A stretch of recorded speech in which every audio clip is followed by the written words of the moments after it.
Ok, minha gente. Vamos começar para a gente andar e ganhar o tempo da gente. Vamos orar, Lula? Você entrou aí agora. Aproveita que está aberto o microfone e ore com a gente. Amém. Deus, em nome de Jesus, Pai, nós te agradecemos.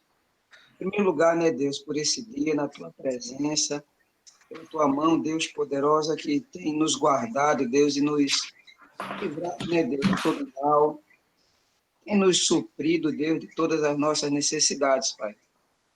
Te agradecemos, Deus, por essa oportunidade maravilhosa, Pai, da tua parte, de, juntamente com nossos irmãos, sob aí a direção do Bispo Gervásio, Pai. Aprendermos mais acerca da tua palavra, Pai. Essa palavra, Deus, saia da nossa mente, caia no nosso coração, Senhor Deus, e produza frutos, Pai. Para que através de nós o teu nome seja glorificado. Em nome de Jesus, Deus, nós te agradecemos. Traz aqueles, Deus, que ainda vão participar conosco desse estudo, Pai, na tua presença. Em nome de Jesus, amém. Amém. Amém. Gente, vê bem, eu fiquei numa dúvida aqui, se eu tinha fechado o capítulo 5 na semana passada ou não, né? Quem é bom de memória para saber se a gente fechou de verdade ou não? A gente ficou no 11, 5-11. Então eu estou certo. A gente ia fazer partir do 12 até o 21. É isso? Isso. Pronto. Então, se vocês quiserem riscar a Bíblia de vocês, esse que vai de 12 até 21, nós vamos ver aí Paulo, está falando sobre a aplicação da justiça de Deus. Ele vai fazer um paralelo aí de duas pessoas. É como se fosse, na verdade, ele é um paralelo das duas humanidades, se a gente pode chamar assim, né? Duas gerações humanas, uma em Adão e outra em Cristo. Já deu para vocês perceberem onde é que a gente está entrando na história, né? Então, a gente pode dividir esse bloco aí de 12 até 21, né?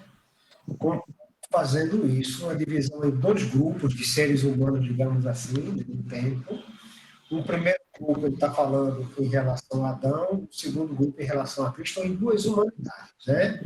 Essa analogia entre Adão e Cristo, né, vão demonstrar como nós fomos afetados, né, seja para o bem, seja para o mal, por conta da atitude de uma única pessoa, né?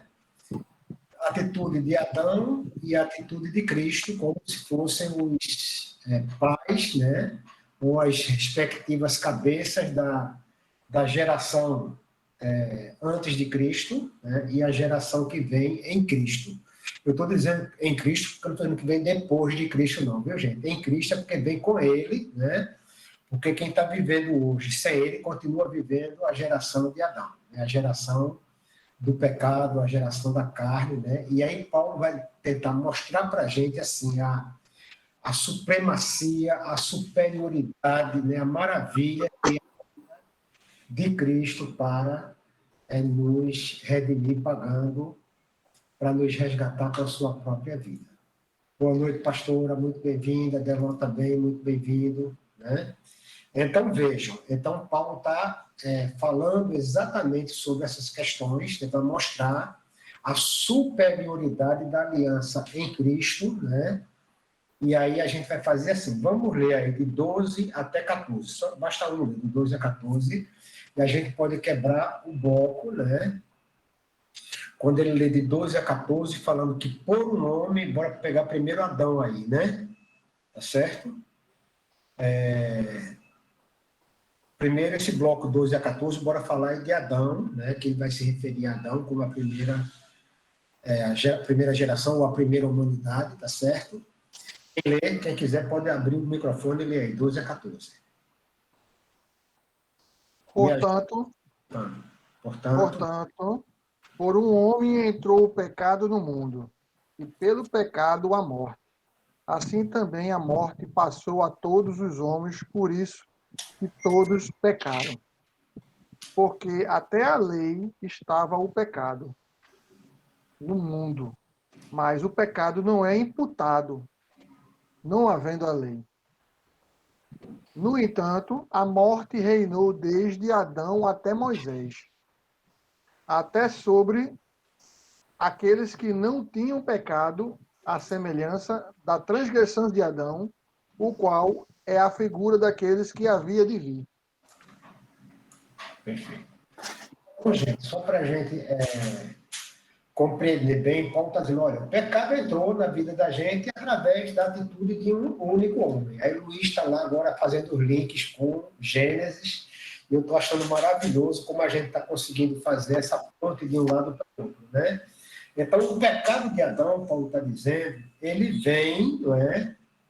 Entra no mundo e pelo pecado vem a morte. Lembram em Gênesis como é que foi a sentença? A sentença era, se você comer da árvore, do fruto daquela árvore, você certamente morrerá, né? Então vem o julgamento, tá certo? E aí, o que está acontecendo? Paulo está dizendo, está mostrando, deixa eu botar a minha para dentro, e está mostrando que apesar dele não falar do nome de Adão, está falando de um só homem, na verdade, né? Mas nós, quando lemos, é óbvio que nós sabemos que Paulo está se referindo a Adão, né? Não dá para a gente não entender que o pecado entrou através de Adão, porque todo crente sabe como é que a gente caiu, né? E onde é que começou a bagaceira toda, tá certo? Então, vejam, a preocupação de Paulo, na verdade, não é com a origem do mal, assim, digamos assim, em termos gerais, né?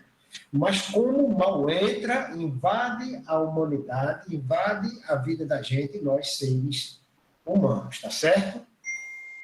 E, olhando para Gênesis, deixa eu botar a Kessia para cá. A gente olhando para Gênesis vai ver que quando o texto fala na morte, né? Ela está falando tanto na morte física como na morte espiritual. Foi a penalidade, ou seja, foi a consequência, né, da desobediência do ser humano. A desobediência automaticamente levou à morte. Ou seja, a morte vem a todos os homens em consequência da atitude de um único homem. E aí Paulo vai dizer, todos pecaram. E aí, a partir de então, a gente tem a natureza da desobediência, a gente está em confronto com Deus, né? E a gente está, então, na oposição, todos aí com essa natureza caída e, naturalmente, desobedecendo a Deus. O homem natural, ele é o homem que está em oposição a Deus, ele não está reconciliado com Deus, e por isso Paulo está dizendo que por um único homem é essa questão. E aí, gente, ele ainda vai tratar da relação que existe entre o pecado e a morte. A gente vai ver Paulo fazendo aí uma ponte entre pecado e morte, né?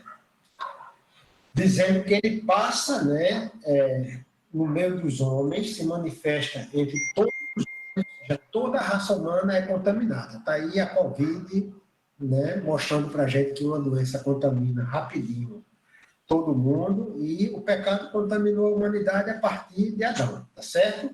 Agora veja, o que é que Paulo está falando quando ele diz que a morte sobreveio, né, a todos os homens? Vejam, Paulo está dizendo lá que pelo pecado a morte, assim também a morte passou a todos os homens porque todos pecaram, né? Então está dizendo que a morte veio para todos os homens porque todos pecaram. Em que sentido a gente pode pensar sobre isso, que todos pecaram, de forma que todos morrem, né? Ou todos merecem a morte, né? E aí, é exatamente o que eu falava, é assim, a gente unindo, né, o comportamento de Adão, repetindo o ato de desobediência, certo? E aí a gente é incluído nessa cesta, nesse guarda-chuva de Adão, e quando a gente olha para isso aí, vai ver Paulo dizendo, como se fosse assim, olha, todos nós somos Adão, porque ele vai dizer depois que todos nós precisamos imitar Jesus, né? Então, a segunda geração, né? Aliás, a primeira questão é que todos imitam Adão. E, como consequência, todos participam da natureza adâmica, se a gente pode dizer assim, né? Ou então todos pecam, assim como também Adão pecou. Por isso, nós somos convidados, né, por Jesus aí para a segunda geração, tá certo? Se vocês olharem para o versículo 15, dando uma viajada, né, nós vamos ver que naquele versículo 15 se decide a questão, né? ele está dizendo lá que, todavia, não é assim o dom gratuito de Deus como a ofensa, porque se pela ofensa de um só morreram muitos, muito mais a graça de Deus e o dom pela graça de um só homem, Jesus Cristo, foram abundantes sobre muitos. Então, ele está dizendo que todos, né, que pecaram, morreram, ou seja, a morte é algo que atinge a humanidade, é universal, é o pecado de todo mundo, né, que nasce lá em Adão, ok?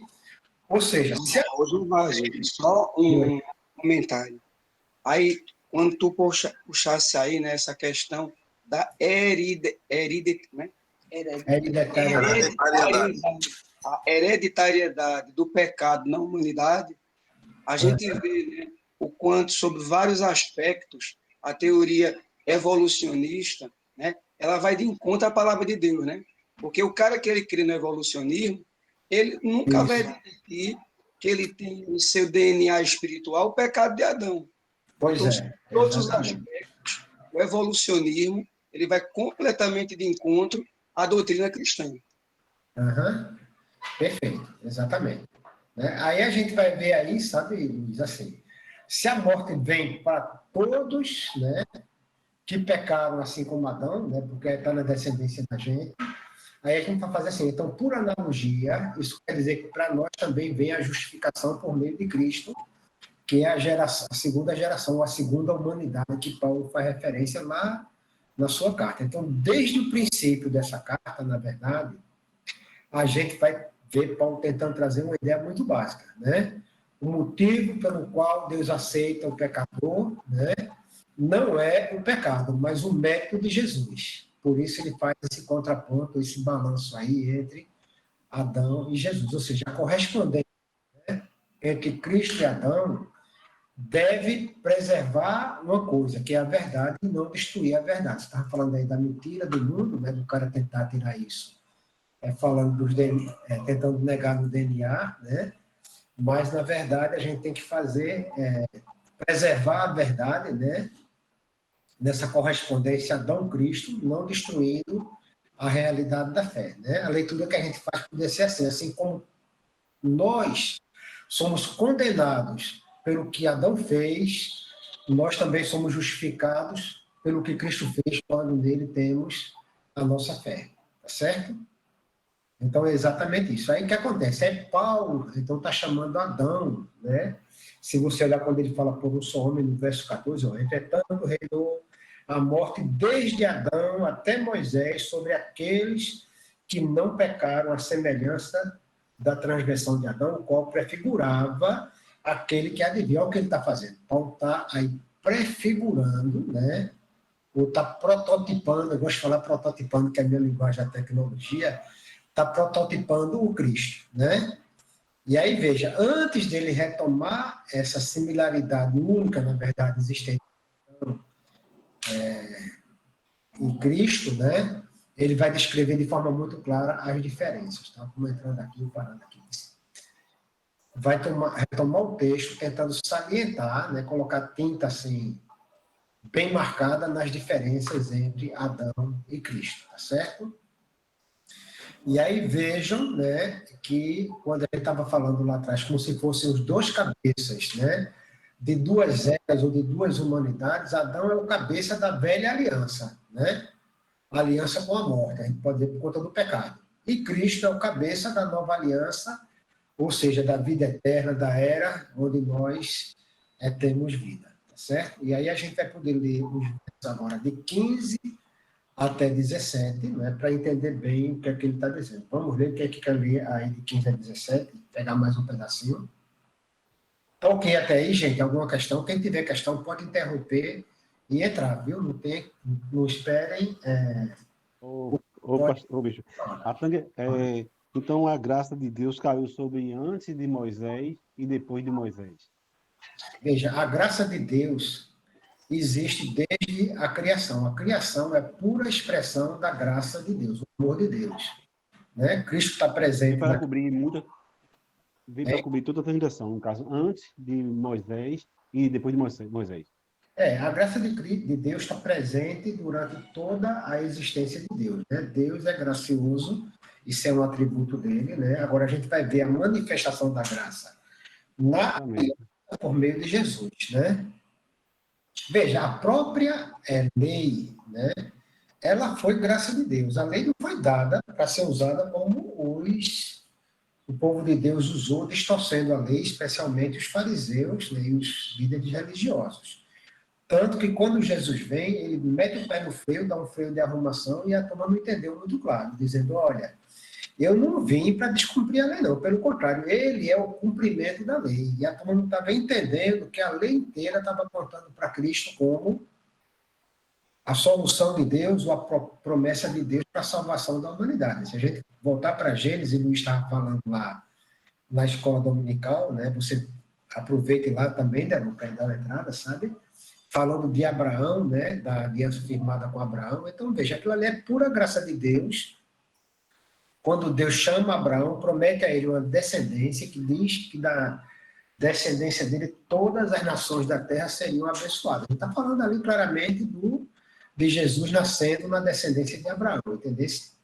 Então, a Bíblia inteira, ela está lá presente a graça de Deus. Agora, ela se manifesta de forma muito explícita e definitiva como aliança em Cristo. Nós não precisamos de nenhuma outra aliança a mais, né? Cristo realiza, ele completa, né? Ele é a plenitude do plano de salvação. Paulo vai dizer que na plenitude do tempo, Deus enviou o seu Filho, nascido de mulher, sob a lei. Olha o que ele faz. Chegada a hora de Deus, o momento de Deus, o kairós de Deus, vê o que Paulo está dizendo. Chegado o kairós de Deus, Deus envia o filho dele, nascido de uma mulher, né, sob a lei. E aí eu fico olhando para aquele texto, é uma poesia belíssima, vendo assim, rapaz, vem aquele que é o cumprimento da lei, né, para mostrar o que é essa lei que a gente tinha lá no passado, né, e trazer a promessa de Deus se cumprindo para salvar a humanidade, né? Então, ele é o próprio cumprimento da lei. Então, é graça, meu amigo, da primeira até a última página da Bíblia. Amém? Podemos ir? Quem quer ler de 15 a 17, por favor, mande brasa aí. Eu vou ler. Todavia, não é assim o dom gratuito como a ofensa. Porque se pela ofensa de um só morreram muitos, muito mais a graça de Deus e o dom pela graça de um só homem, Jesus Cristo, foram abundantes sobre muitos. O dom, entretanto, não é como no caso em que somente um pecou, porque o julgamento derivou de uma só ofensa para a condenação, mas a graça transcorre de muitas ofensas para a justificação. Se pela ofensa de um, e por meio de um só, reinou a morte, muito mais os que receberam a abundância da graça e do dom da justiça reinarão em vida por meio de um só, a saber, Jesus Cristo. Beleza, então vejam, Paulo agora está trazendo para a gente, nesses versos 15 a 17, uma afirmativa clara sobre a graça de Deus, né? A dádiva de Cristo, a gente pode dizer, né? Dizendo que a graça de Deus não é, está fazendo a comparação Cristo-Adão, viu, gente? Então, ela não é como a transgressão de Adão, né? Ela é muito mais eficaz, ela transcende aquilo que a gente pode pensar, porque por um veio o pecado, e o pecado toma conta da humanidade. E aí todos pecaram, vejam a confusão. E aí agora vem só um único homem, né? E aí ele vai trazer, então, a justiça de Deus, a justificação, né? Ou seja, a diferença, na verdade, tem a ver, né, com a natureza de dois atos, certo? Duas coisas realizadas que produzem resultados imediatamente, né? Tanto produz resultados como traz consigo os seus efeitos. Um peca, imediatamente a gente assume a natureza pecadora por meio de Adão. E um entrega a sua vida nesse ato de amor, e aí vem a salvação para todo aquele que nele crê. E aí, gente, Paulo está dizendo que não há como comparar o dom de Deus, a graça de Deus e a transgressão. Ele está falando da queda lá em Adão, né? Ou seja, o ser humano se desviando de Deus na desobediência, né? Porque Deus tinha lhe mostrado claramente o que é que ele não deveria fazer. Você não pode comer do fruto, né, da árvore do centro do paraíso, mas deliberadamente, por vontade própria, o ser humano resolve tomar o seu caminho. Ele vai desobedecer, né, de vontade própria, né? E aí Paulo faz esse contraste da atitude de Adão, né, com a graça de Deus lá em Cristo Jesus. O ato de amor, o sacrifício de quem de longe nem se parecia com Adão, né? Veja, o gesto de Adão foi um gesto de rebeldia própria, proposital. O gesto de Jesus foi de obediência total, né? Ele se submete completamente à vontade de Deus, né? E isso tem uma diferença tremenda, né? Quando a gente faz a comparação, né? É a turma dizendo aí que é comparar Jesus com o Zé Buchudo, né? Então tem uma diferença gritante, né? Quando há essa comparação, mas Paulo faz ela propositadamente para a gente entender que a transgressão de um, né, traz a morte, né? E a graça, né, ela traz a vida. Então ele está indo um para um lado, outro para o outro. A morte que vem pelo pecado, a vida e a vida eterna que vem como consequência do dom de Deus, né, sendo dada para muitos. Então, gente, é muita gente pecadora, né? Mas essa graça é abundante para que todo pecador seja redimido através de Jesus Cristo. Por isso que ele diz, né, que pela graça de um só homem, Jesus Cristo, foram abundantes sobre muitos, né? Então, todos são beneficiados a partir do momento em que creem, né, pela fé, se chegam a Jesus, e aí eles são justificados, nós somos justificados pela fé, porque essa é a pegada da carta de Romanos, isso é doutrina da vida da gente como cristão, né, muito clara, nós somos justificados mediante a fé. É Deus quem nos justifica, não há nenhum bom, nenhum sequer, não é por obras, né, não é por lei, não é por circuncisão. É o amor gratuito de Deus quem nos salva, porque é Cristo, entregando-se em sacrifício, quem vai nos salvar, porque ele realiza aquilo que era preciso ser feito para que nós fôssemos salvos, tá certo? Então, aí é interessante também observar como Paulo faz a utilização desse muito mais, né? Pois a graça de Cristo concede não apenas vida física, mas também vida espiritual e abundante. Perfeito. Cristo conquistou a morte e um dia ressuscitará o corpo de todos os que morreram em Cristo. Caso se ativesse a isso, estaria apenas revertendo a consequência do pecado de Adão. No entanto, faz muito mais. Ele dá vida eterna abundantemente a todos aqueles que nele creem. Perfeito, muito bem.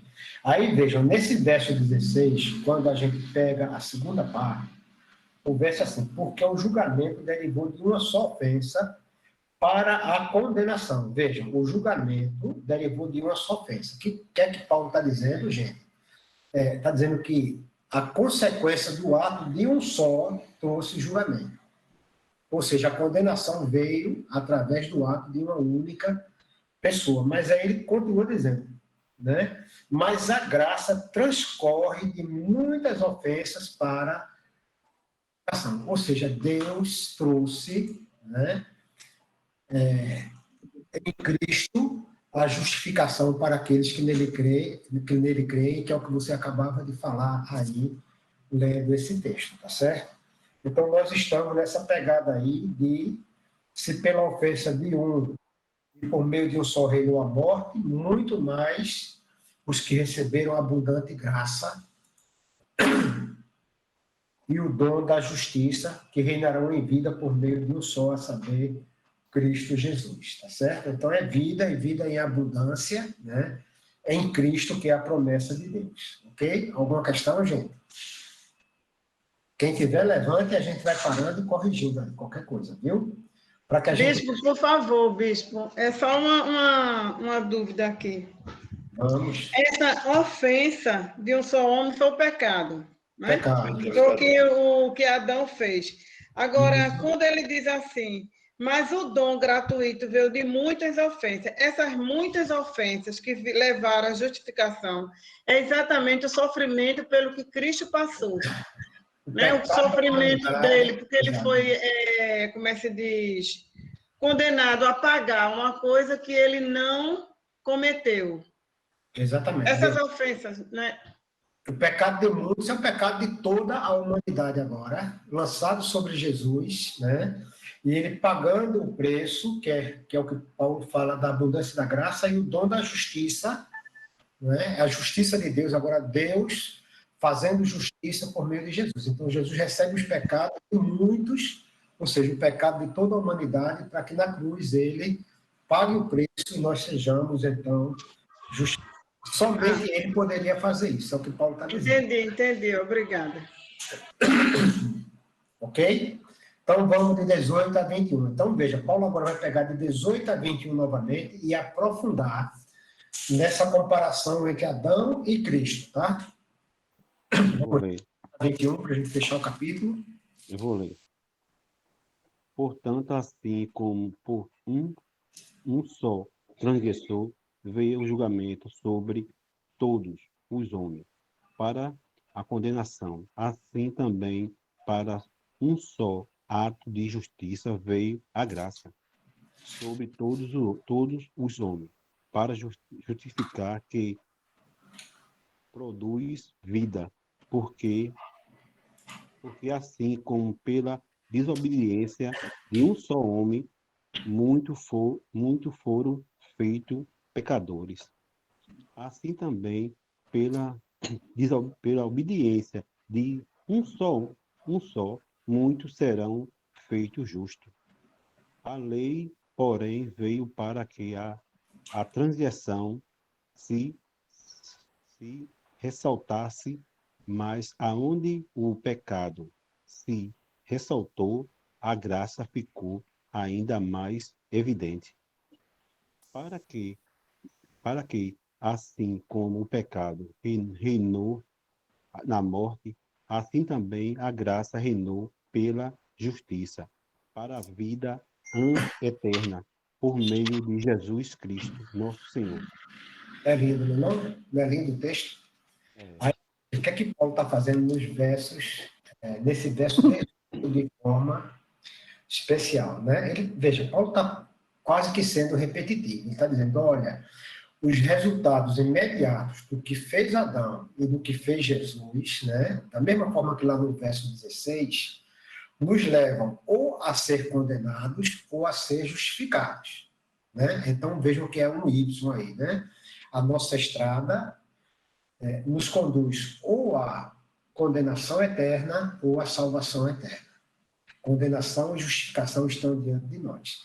E aí a ênfase que ele dá, né, está no paralelo que ele faz aí, né, do resultado da transgressão de um, condenando todo mundo, e ao mesmo tempo o resultado daquilo que Jesus fez, da entrega de Jesus, para tornar aquele ato de justiça, né, o ato que pagaria o preço para que viesse a justificação que traz vida para todos os homens. Eu não sei se vocês observaram um negócio muito interessante que tem no texto. Vejam que Paulo, quando fala dizendo que muitos se tornaram pecadores, mas assim também, por meio da obediência de um só, muitos, ele diz, se tornarão justos. Ele não diz que se tornaram, ele não coloca no passado. Perceberam? Se tornarão. Então, vejam, é uma coisa que não é para um momento, não é uma coisa para o presente, não é uma coisa que é para sempre. Tá certo? E aí, se você olhar o verso 19, na verdade, está falando da natureza daquilo que eles fizeram, né? Semelhança lá com o versículo 15, só que com a linguagem um pouquinho diferente agora. Lá ele estava falando de transgressão e graça, né? O transgressão e dom de Deus. Aqui ele está falando de obediência e desobediência. Vejam como fica com as palavras. Né? Ele fez lá um paralelo usando pecado e graça. Aqui ele está falando de obediência e desobediência. Aqui, no final da história, ele está falando praticamente da mesma coisa, das consequências daquilo que Adão fez e daquilo que Cristo fez, né? Mas vejam que a ênfase está dentro desse paralelo, né? Que ele está trazendo da desobediência de um só homem, tornando todos pecadores, né? E da obediência de um só homem, Jesus, né? Que foi obediente até a morte, como diz Paulo, em morte em cruz. Aí muitos serão feitos, serão tornados, eu gosto muito de usar a palavra, gente, muitos serão tornados ou serão feitos justos. Para a gente entenda que isso não é de nós, não vem de nós, não nasce na gente, mas vem de Deus. Tá certo? E aí a gente tem que olhar para a expressão, né? Tornados pecadores e tornados justos, né?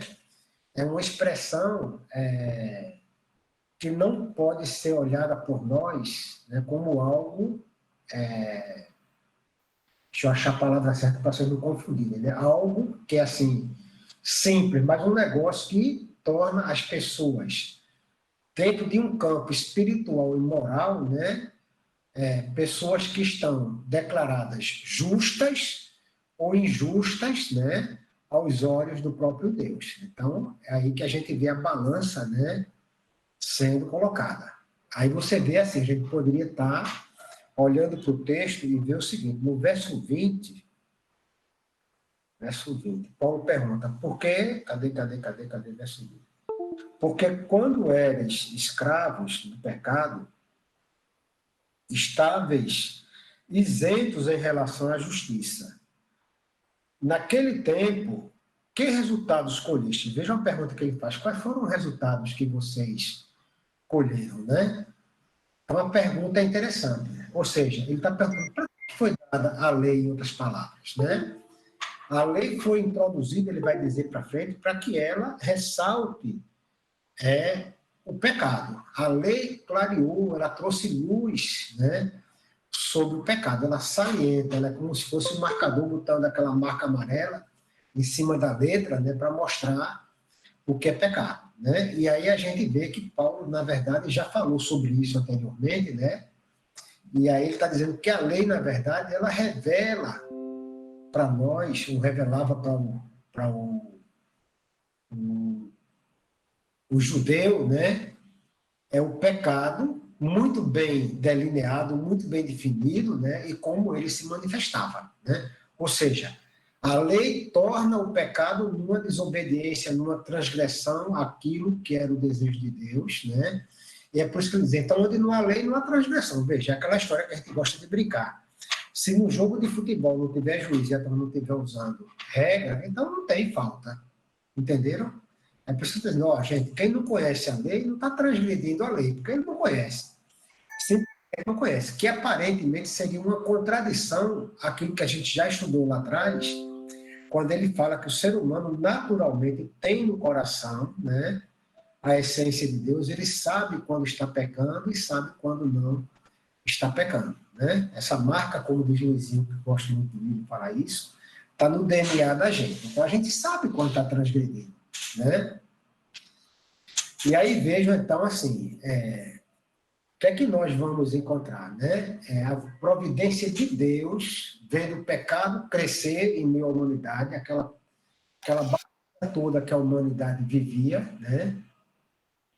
E aí a gente pode dizer assim, aparentemente, parece que a graça de Deus ainda aumenta mais, porque Paulo está dizendo que onde abundou o pecado, superabundou a graça, ou seja, que o pecado tomou conta da humanidade, mas o amor de Deus, a graça de Deus é muito maior do que tudo isso, né? Então, essa comparação que Paulo faz, né, entre Adão e Cristo, ela vai levantar uma questão, que é a questão de vida e morte, em outras palavras, né, como as alternativas que estão diante de nós. Eu me lembro muito do texto do Antigo Testamento, né, quando Josué está entrando na Terra Prometida, ele vai falar exatamente sobre isso. O que é que vocês escolhem, a vida ou a morte, né? Então, vejam que essa questão ela vem sendo trazida no texto Sagrada, ela vai chegar aí com Paulo dizendo exatamente isso para a gente, que está posto diante de nós, né, aquilo que eu chamei como se fosse uma estrada em Y, né, que leva à vida ou à morte, tá certo? E aí, veja, o versículo 21, cadê o 21 aqui? Diz assim: naquele tempo, que resultado com isso? Somente as coisas de que agora vos envergonhais, porque o fim delas é a morte, né? Ou seja, esse versículo 21, ele não está fazendo assim uma referência explícita ou específica a Adão, né? Mas está claro para a gente que está fazendo uma relação do pecado com a morte, né? Então ele traz agora um contraste novamente, né? Para a gente não esquecer de forma nenhuma que a graça, né, e a vida são colocadas em oposição ao pecado e à morte. É como se de um lado está a graça e a vida com Jesus, do outro lado está o pecado e a morte com a humanidade de Adão, tá certo? Então, vejam, sempre Paulo vai estar enfatizando, né, nesse paralelo, dois reinos, né? O reino de Deus, o propósito de Deus, né, em salvar a humanidade por meio da graça, justificando aquele que crê em Jesus, que recebe o sacrifício de Cristo por fé, para que ele tenha a vida eterna. Mas, em contra, na oposição, ele está deixando ali claro, né, que o pecado vai levar para o reino da morte. Então, o reino da vida ou o reino da morte, né? E a gente não pode se afastar disso, tá certo? Mas é interessante, né? A gente tem que olhar, ver que no verso 18, né? A gente não esquecer que uma só, né, transgressão trouxe condenação para a humanidade, tá certo? E um só ato de justiça, a justiça de Deus em Cristo, trouxe perdão para todos os pecados da humanidade, né? Então vejam que isso tem uma semelhança muito grande quando a gente olha para o verso 19, falando da obediência e desobediência. Então Paulo está sempre brincando com o texto, fazendo esse balanço, tá certo? Então, como nós, eu espero, né, não estamos em Adão por nascimento, mas estamos em Cristo pelo novo nascimento na fé, aí a gente tem, então, uma vida proposta, né? Tem promessa de Deus para a vida e vida eterna, tá certo? Amém? Por isso, gente. Então, que nós possamos ser nascidos de novo e não apenas nascidos lá na humanidade de Adão. A gente nasce na humanidade de Adão e a gente nasce de novo, né, na humanidade de Cristo, pela graça de Deus, por meio da fé, para que nós tenhamos vida e vida eterna. Amém? Aí a gente vai fechar esse, né, mostrando isso, tá certo? Que Paulo está falando lá nesses blocos, né, do verso desde 12 até 21, está fazendo uma comparação, ele faz isso repetidamente, né, da atitude de Adão e da atitude de Cristo, da condenação que leva à morte, né, e do ato de justiça, da entrega de Cristo que leva a gente a ser justificado por Deus. Amém? Alguma questão, gente? Se tiver, vamos trazer. Nada? Então, bora avançar, né? Quando vocês estiverem aí recebendo, eu estou aqui bebendo com vocês, junto com vocês, né? Luiz está fazendo cara de quem quer falar alguma coisa aí. Ele deu uma olhada assim, como quer botar o dedo no microfone, né? Ok, gente, então bora fazer o seguinte, já que nós não temos questão no capítulo 6, vamos avançar, aliás, no 5, vamos avançar pelo 6, né? Nós vamos nessa pegada sem estresse, sem nenhuma pressa, para que a gente possa beber bem direitinho e eu possa aprender bem muito também junto com vocês, tá? Então, vejam, no capítulo 6, Paulo vai entrar agora em outra pegada, vai nos mostrar no capítulo 6 inteiro, né, algumas coisas interessantes. Se você quiser marcar o primeiro bloco, né, do capítulo 6, ele está falando aí da nossa união, né, com Cristo pela graça. A graça nos une a Jesus, tá certo? Ele vai falar que Cristo traz vida nova para a gente, tá certo? Vai fazer aí uma brincadeira, eu digo que é uma brincadeira, porque ele vai fazer uma defesa com relação àqueles que criticavam ele, porque ele falou que onde abunda o pecado, superabunda a graça, né? Então ele vai fazer uma defesa dessa história, né? Nos mostrando um novo processo, na verdade, né? De como se dá a escravidão no passado, né? Um novo processo na vida da gente para sair da escravidão, ou uma nova escravidão, digamos assim, só que é uma escravidão bendita. E depois ele vai falar agora, né? Sobre a escravidão da justiça. Nós, quanto escravos, é que verdadeiramente somos livres, né? Então, vejam, a gente, quando começa a olhar para esse texto, daqui a pouco a gente lê um pedacinho, né? Nós já vimos que por um entrou o pecado, né? E por um veio a justiça de Deus, a salvação, né? E aí vocês vejam que Paulo já abre o verso 19, de novo, desculpa, eu estou lá atrás, né, gente?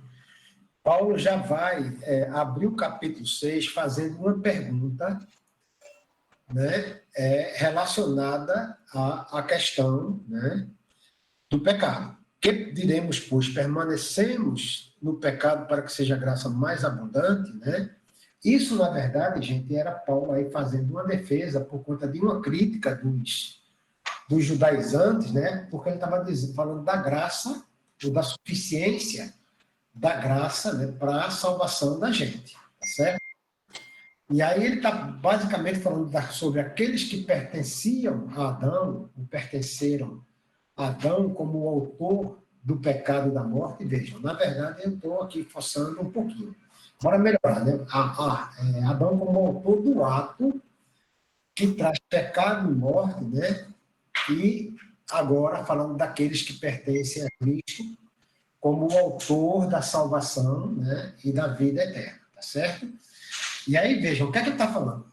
Dentro da história de Israel, né, a lei foi introduzida, ele já falou agora há pouco, a gente disse, para trazer à tona, clarear, trazer luz, né, sobre a questão do pecado, ressaltando a transgressão, né, à vontade de Deus.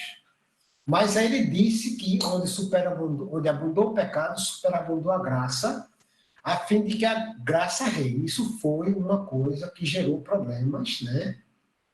Porque vejam a frase, se ele dissesse simplesmente isso, onde abundou o pecado, superabundou a graça, viria então aqueles questionamentos que vinham daquele povo naquela época. Então, velho, a gente tem que afundar o pé e pecar bem muito para experimentar a graça de Deus, né? Isso foi, inclusive, um problema na igreja primitiva, né? Saíram lá as heresias, os gnósticos, né? Então saiu muita confusão nas heresias, né? Por conta disso, tá certo? E aí Paulo começa falando sobre isso. Então vamos ler do 1 até o 14, né? Do 6:1 até 14, para fechar esse bloco. Quem quer ler, por favor, faça essa leitura, para a gente explorar isso. Que diremos, pois?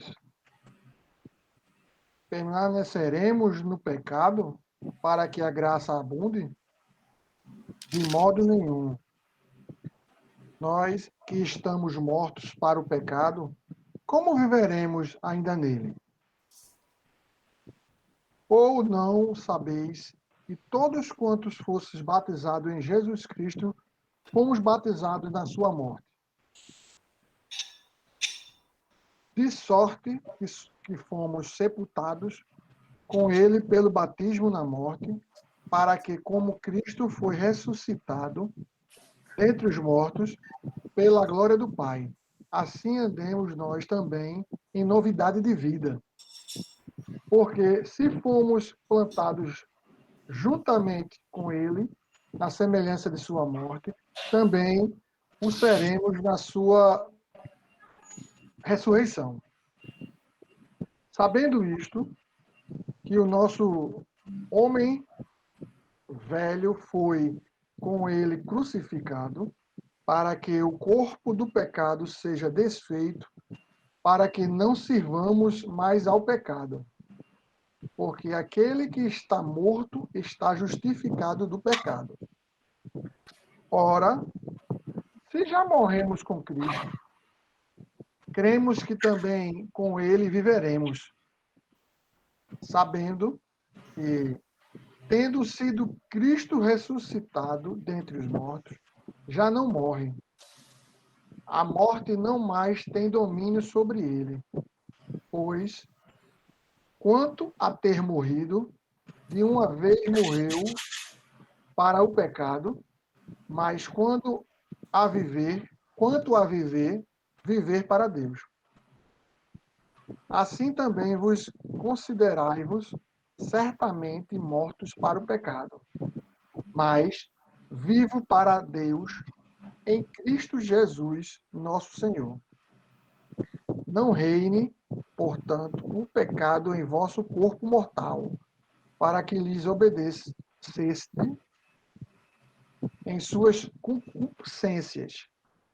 Nem tampouco apresenteis os vossos membros ao pecado por instrumento de iniquidade, mas apresentai-vos a Deus como vivos dentre mortos, e os vossos membros a Deus como instrumentos de justiça. Porque o pecado não terá domínio sobre vós, pois não estáis debaixo da lei, mas debaixo da graça. Muito bom, muito bem. Toda vez que eu leio esses textos, eu fico cada vez mais apaixonado, né, por esse Deus maravilhoso, viu, gente? Então, vejam, Paulo está trazendo algo que é muito interessante. Vejam que a pergunta dele é: que diremos, pois? Permaneceremos no pecado para que seja a graça mais abundante, né? Então, ele faz a pergunta que era, na verdade, a lógica que aquela turma estava usando, né? Você está dizendo que a gente deve pecar bem muito para que a graça se manifeste na nossa vida? Ele responde assim, com muita força, dizendo: de jeito nenhum, ou seja, de modo nenhum. Certo? Eu só vou dar um saltinho aqui, só para deixar com vocês já uma coisa interessante. Vejam que a chave desse capítulo, eu diria para vocês, ela está aqui, ó. Porque se fomos unidos com ele na semelhança da sua morte, no verso 5, porque se fomos unidos com ele na semelhança da sua morte, certamente o seremos também na semelhança de sua ressurreição. Então, a união da gente com Cristo é que vai fazer toda a diferença. Por isso, Paulo está fazendo, digamos assim, uma defesa, né? Mas está trazendo para a gente clareza, né, dessas coisas. Então, ele começa de cara já fazendo uma rejeição clara, né? Ele está sendo assim, incisivo na hora de dizer absolutamente, de jeito nenhum, né? A noção de que a graça de Deus não nos confere ou não nos dá o direito de sair por aí pecando de todo jeito, né? Então vejam que a pergunta dele é: o que é que a gente vai dizer sobre isso, né? Que diremos, pois, né? Vamos continuar pecando para que a graça aumente? É isso, né? Então, como vivemos ainda no pecado, nós, os que já morremos, né, em Cristo?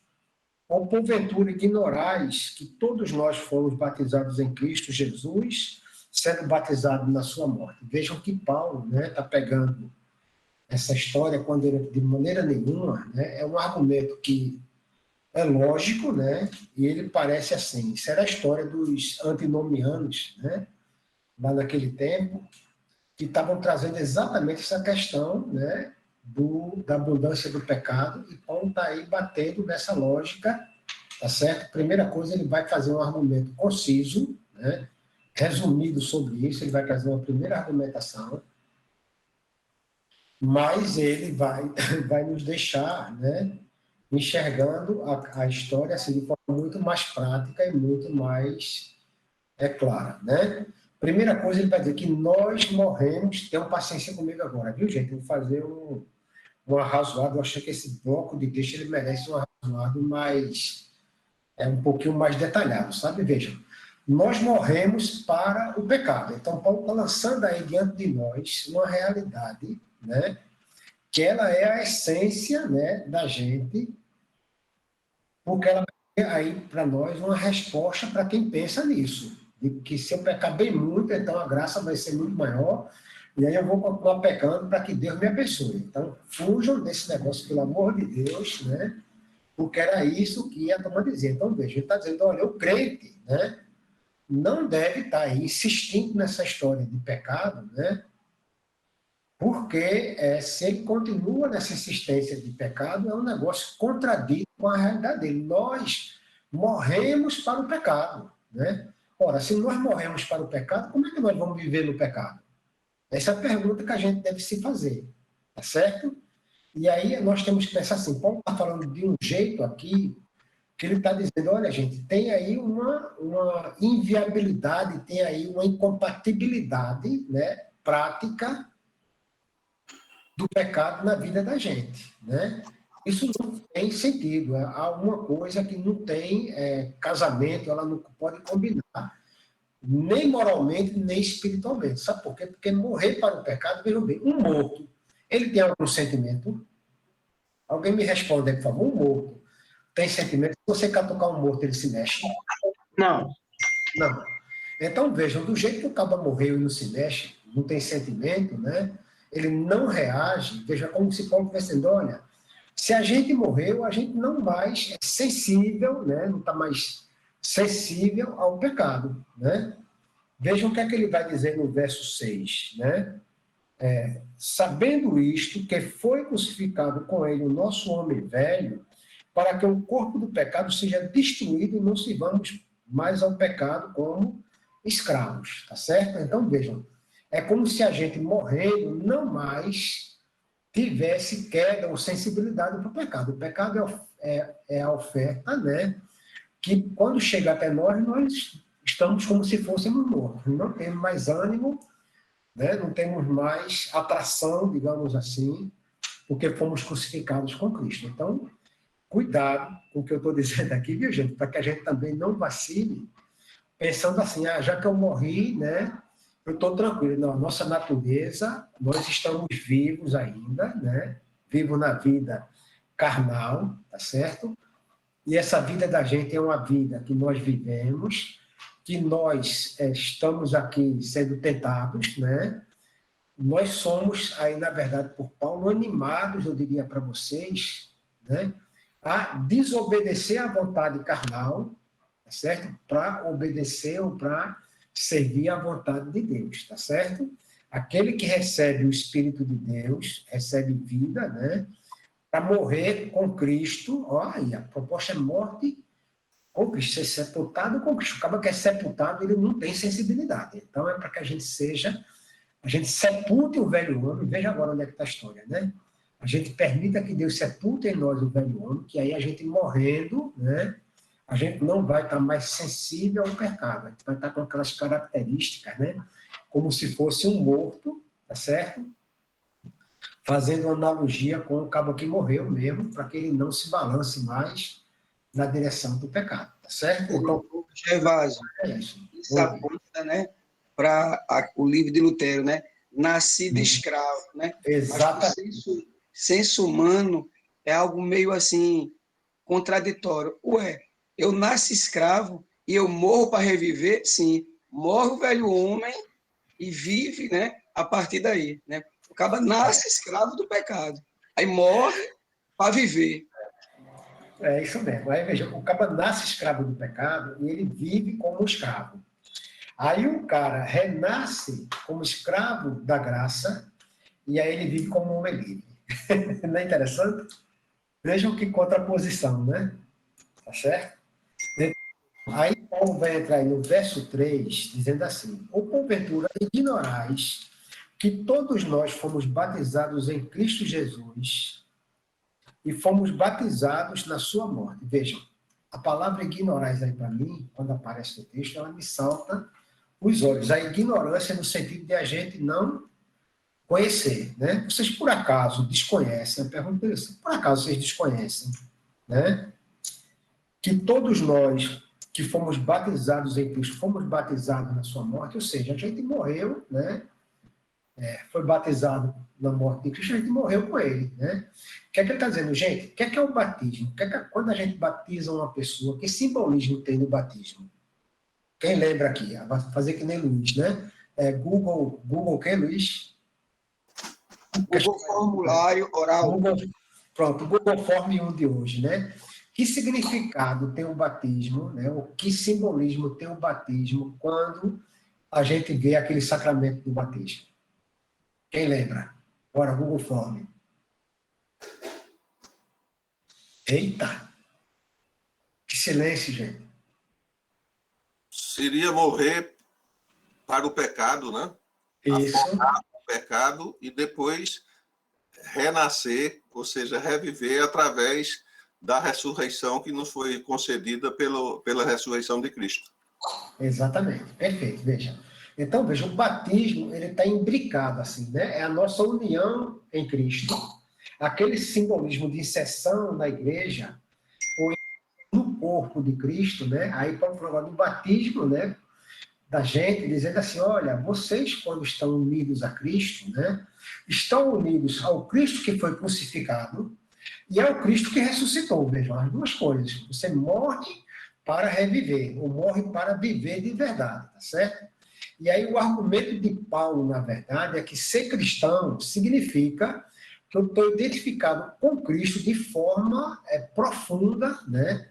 Tanto na morte como na ressurreição, isso sendo representado pelo batismo como um ato simbólico. Perceberam? Então, veja, a minha identificação com Cristo, ela se dá tanto na morte, porque eu morro para o pecado, como na vida, porque morrendo para o pecado, eu nasço para viver a nova vida proposta por Ele. Ok? Tranquilo até aí?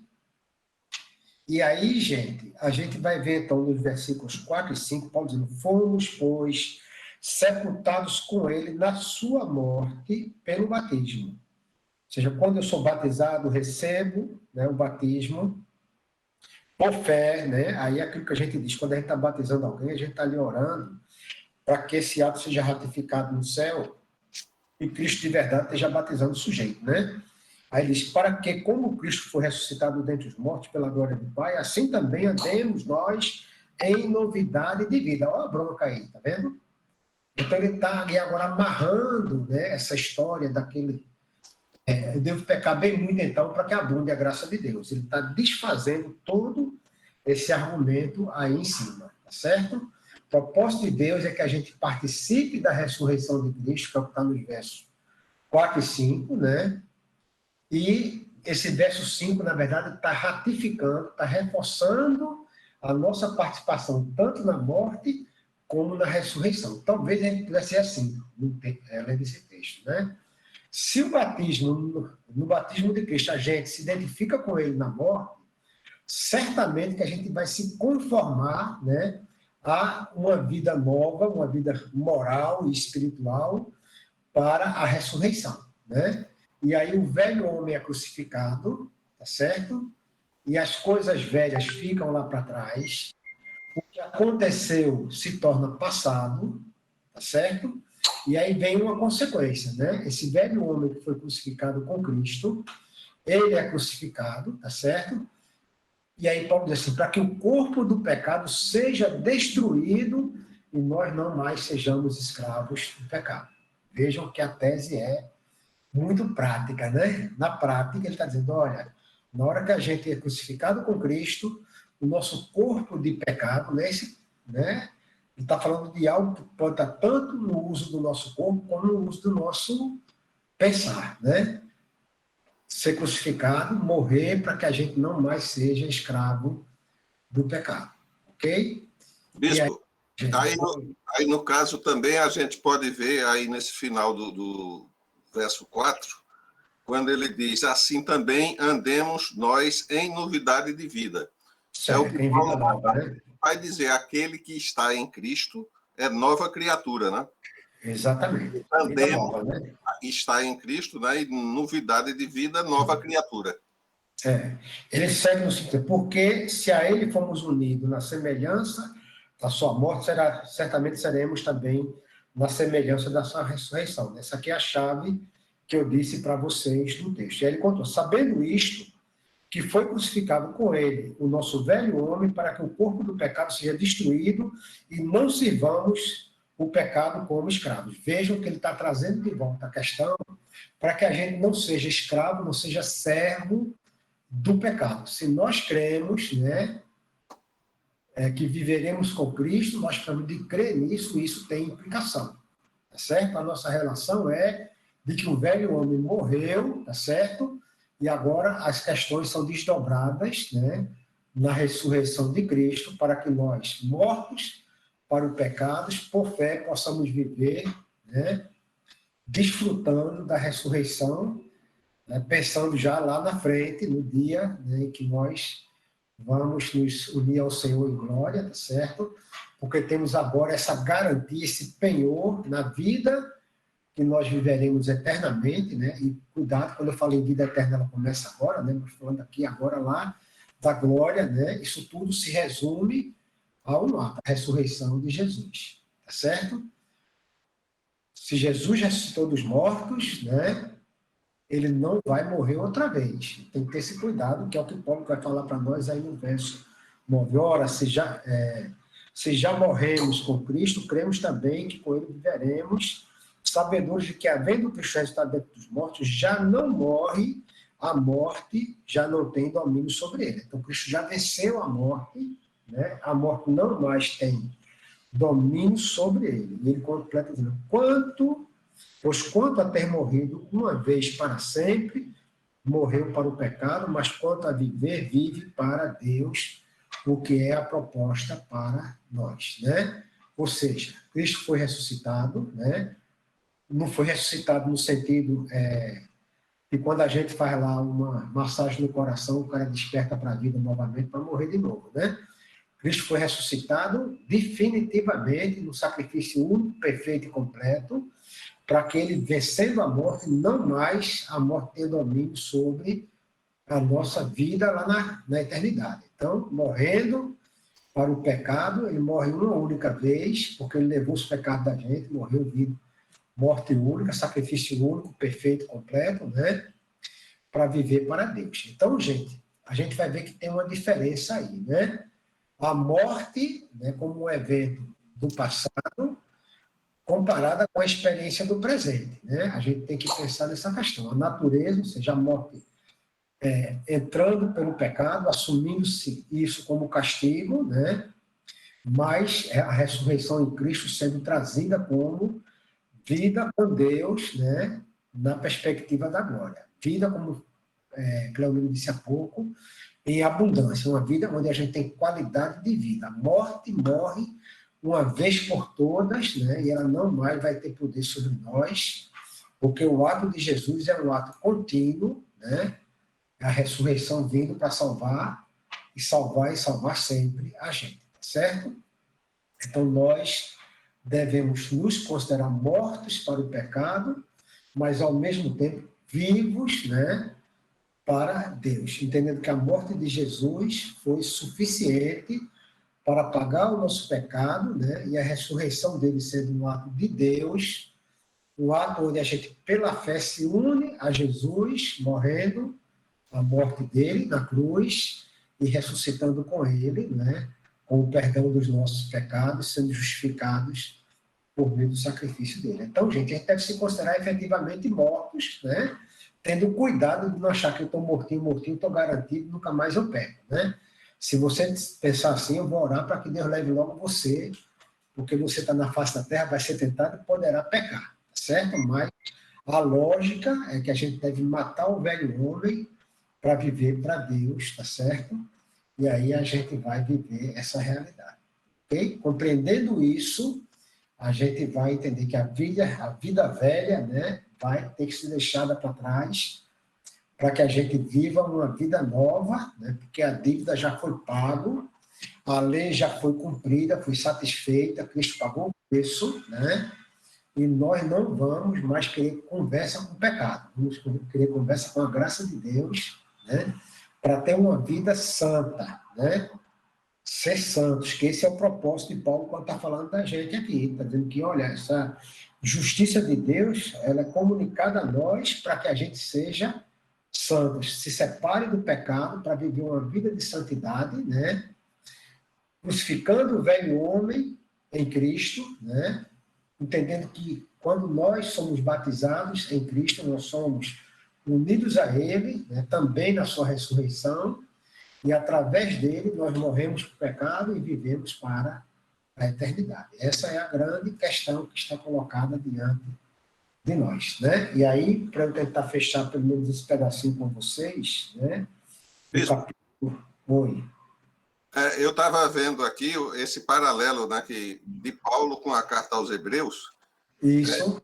Pega com a parte ali para o espírita, né? Que o espírita morre várias vezes, aí se atingindo a perfeição, né? Aí a gente vê aqui Paulo dizendo: pois quanto a ter morrido de uma vez para sempre, morreu para o pecado. Aí quando a gente vai lá para Hebreus 9, 27, aí ele diz que homens está ordenado morrerem uma só vez, vindo depois disso o juízo. Assim também Cristo, tendo se oferecido uma vez para sempre, para tirar os pecados do mundo. Pronto, é a ponte, né? A promessa de Deus, a graça de Deus aqui, né? E Hebreus dando ênfase para isso. Aí vejam, gente, o que é que Paulo vai fazer? Ele vai concluir essa história, né? Dizendo que nós devemos nos oferecer a Deus. A lógica vai ser essa, nos oferecer a Deus, né? Não nos oferecendo ao pecado. Veja, na medida que eu me ofereço a Deus, eu estou negando, eu estou me negando a oferecer meu corpo, meus membros, né, ao pecado. Porque nós fomos ressuscitados para viver a glória de Deus e não viver a escravidão do pecado. Então vejam a ênfase que ele vai dar aí. Ele vai dizer, então não permitam que o pecado continue dominando o corpo de vocês, né, com vocês obedecendo aos desejos carnais. É isso que ele está dizendo, em outras palavras. Né? O pecado, né, usa o nosso corpo quando nós permitimos que ele faça isso. Ou seja, portanto, pessoal, gente, por favor, não obedeçam, né, à lei do pecado. Vocês são livres, vocês já foram libertos do pecado, mas, mesmo livres, vocês precisam lutar contra ele. Então, ofereçam os membros de vocês, o corpo de vocês, né, a Deus, como instrumento de justiça. Está no verso 13, se vocês lerem. Né?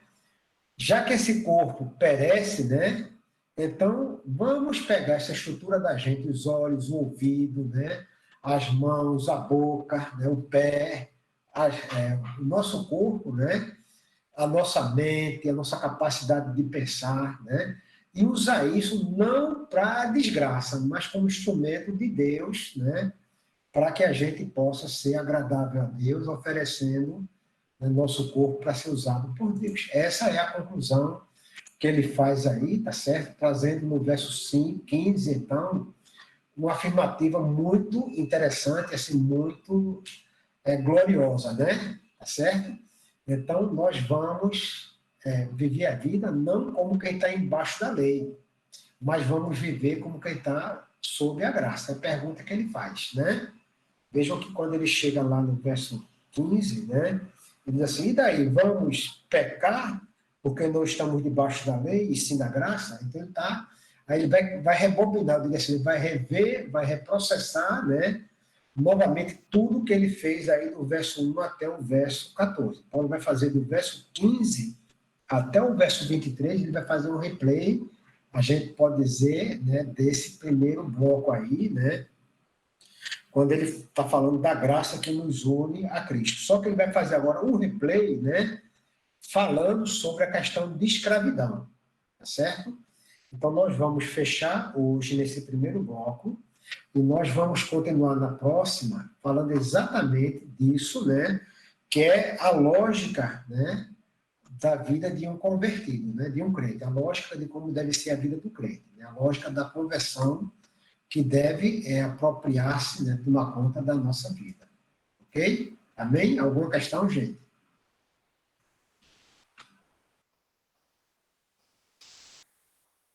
Ore.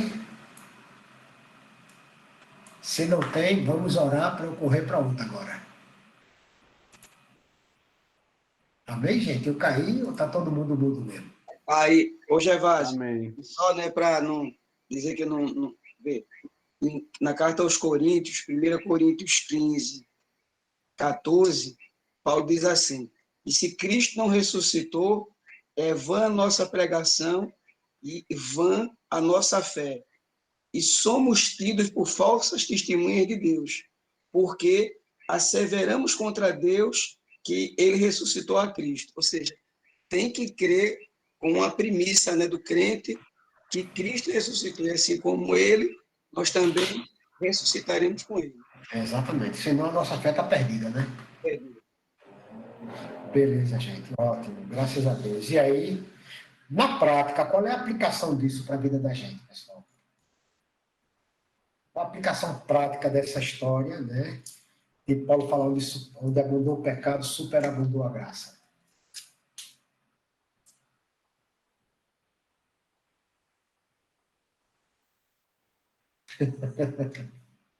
Eu vou puxar um texto aqui, viu? Quando Paulo diz assim, que nenhuma condenação há para aqueles que estão em Cristo Jesus, né?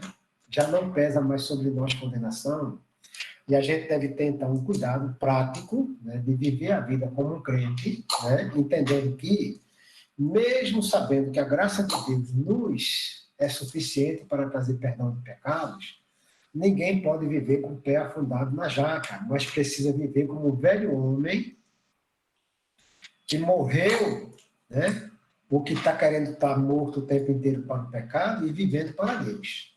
Essa, na prática, é a realidade, né?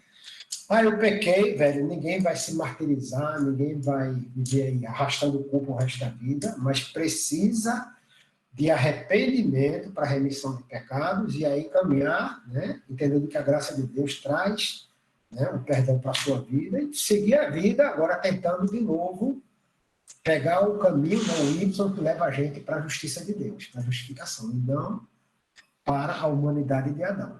Ok? E aí, bispo, é também aquilo que ele diz aí um pouquinho antes, no 5,15, né? Esse muito mais. Uhum. Né? Ele diz que pela ofensa de um morreram muitos, muito mais a graça de Deus e o dom da graça de um só homem, Jesus. Ou seja, a graça é bem superior ao pecado. Exatamente. A graça é infinitamente superior, né, ao pecado. Eu não sei se foi a escritora de Refúgio Secreto, que ela dizia assim, que no abismo tão profundo que o amor de Deus não seja maior do que esse abismo, sabe? Eu acho que foi ela, que ela tinha umas citações assim belíssimas, sabe, sobre essa questão da graça de Deus, né? No livro Refúgio Secreto, livro belíssimo. Aliás, tanto o livro como o filme são nota 1000, né? Ok, gente, vamos orar? Leni, minha irmã, você pode orar? Senhor Deus e Pai, nós te agradecemos, Senhor, por mais um dia que tu acrescentas à nossa vida. E te agradecemos de modo especial por esse momento de aprendizagem da tua palavra, Senhor. Abençoa-nos para que nós possamos não só ter um aprendizado intelectual, mas que isso possa servir para transformar a nossa vida, Senhor. Fica conosco, dá-nos a tua proteção. Em nome de Jesus nós oramos. Amém. Amém, graças a Deus. Deus abençoe vocês, gente. Boa noite, boa noite. Boa Amém. noite. Boa noite. Amém. Boa noite a todos. Amém.